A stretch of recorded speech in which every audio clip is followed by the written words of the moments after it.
Todd Young Online presents Young Tales. Tales for the young and the young at heart. Today's story: The Frog King. In old times, when wishing was having, there lived a king whose daughters were all beautiful, but the youngest was so beautiful that the sun itself, which has seen so much, was astonished whenever it shone in her face. Close by the king's castle lay a great dark forest, and under an old lime tree in the forest was a fountain.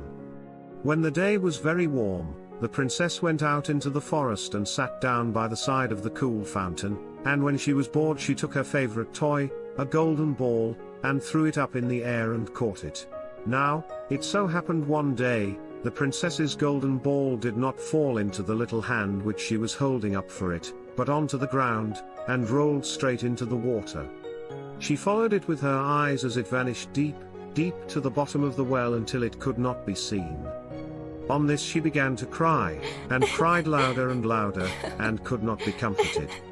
And as she thus lamented, a voice said to her, "What ails you, princess? You weep so that even a stone would show pity." She looked round to the side from whence the voice came, and saw a frog stretching its thick, ugly head from the water. "Ah, old water splasher, is it you?" said she. "I am weeping for my golden ball, which has fallen into the fountain." "Be quiet, and do not weep," answered the frog. "I can help you. But what will you give me if I bring your plaything up again?" "Whatever you will have, dear frog," said she. "My clothes, my pearls and jewels, and even the golden crown which I am wearing." The frog answered, "I do not care for your clothes, your pearls and jewels, or your golden crown, but if you will love me and let me be your companion and playfellow, and sit by you at your little table, and eat off your little golden plate, and drink out of your little cup, and sleep in your little bed, if you will promise me this, I will go down below, and bring your golden ball up again." "Oh, yes," said she. "I promise you all you wish, if you will but bring my ball back again." She, however, thought, "How the silly frog does talk. He lives in the water with the other frogs and croaks, and can be no companion to any human being." But the frog, when he had received this promise, put his head into the water and sank down. In a short time he came swimming up again with the ball in his mouth, and threw it on the grass. The princess was delighted to see her pretty plaything once more, and picked it up, and ran away with it. "Wait, wait," exclaimed the frog. "Take me with you. I can't run as you can."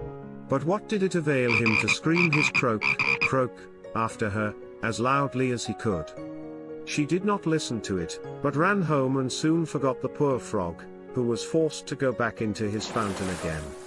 The next day, when she had seated herself at table with the king and all the courtiers, and was eating from her little golden plate, something came creeping splish splash, up the marble staircase.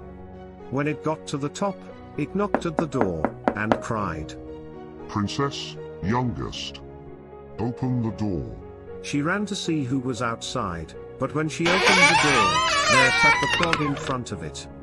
Then she slammed the door in great haste, sat down to dinner again, and was quite frightened. The king saw plainly that her heart was beating violently, and asked, "My child, what are you so afraid of? Is there a giant outside who wants to carry you away?" "Ah, no," replied she. "It is no giant, but a disgusting frog." "What does the frog want with you?" "Ah, dear father, yesterday when I was in the forest sitting by the fountain, playing, my golden ball fell into the water. And because I cried so, the frog brought it out again for me. And because he insisted so on it, I promised him he should be my companion, but I never thought he would be able to come out of the water. And now he is here, and wants to come in." In the meantime, it knocked a second time, and cried, "Princess, youngest, open the door. Don't you remember yesterday, and all that you to me did say, beside the cooling fountain's spray?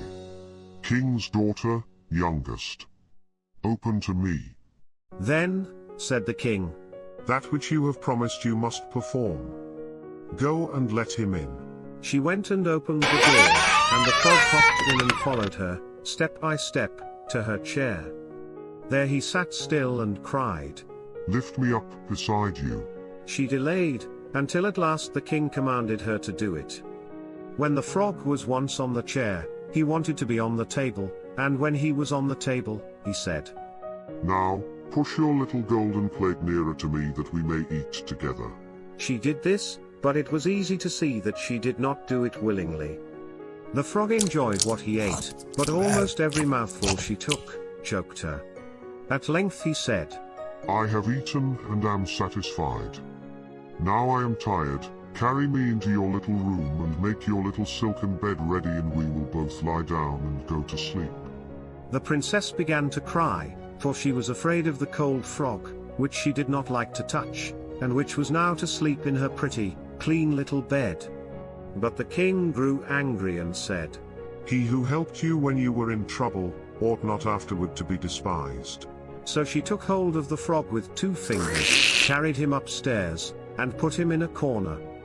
But when she was in bed, he crept to her and said, "I am tired. I want to sleep as well as you. Lift me up, or I will tell your father."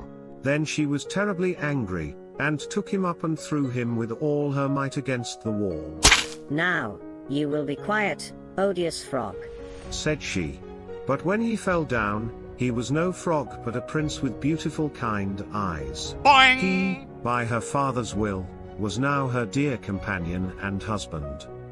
Then he told her how he had been bewitched by a wicked witch, and how no one could have delivered him from the fountain but herself, and that tomorrow they would go together into his kingdom. Then they went to sleep, and next morning when the sun awoke them, a coach came rolling up drawn by 8 white horses, with white ostrich feathers on their heads. They were harnessed with golden chains, and behind stood the young king's servant, Faithful Henry. Faithful Henry had been so unhappy when his master was changed into a frog, that he had 3 iron bands laid round his heart, lest it should burst with grief and sadness. The coach was to conduct the young king into his kingdom. Faithful Henry helped them both in, and placed himself behind again, and was full of joy because of this deliverance. And when they had driven a part of the way, the king's son heard a cracking behind him as if something had broken. So he turned round and cried, "Henry, the coach does break." "No, no, my lord, you do mistake. It is the band around my heart, that felt such great and bitter smart, when you were in the fountain strange, when you into a frog were changed." Again and once again, while they were on their way, something cracked, and each time the king's son thought the carriage was breaking. But it was only the bands which were springing from the heart of Faithful Henry, because his master was set free and was happy. The end.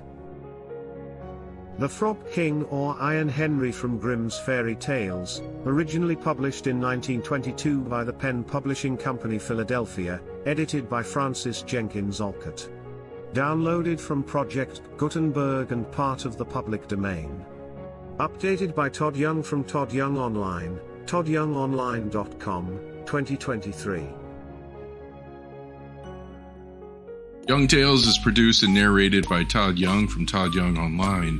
If you enjoyed this, please like and subscribe and join us next time for another story. Thank you for your support.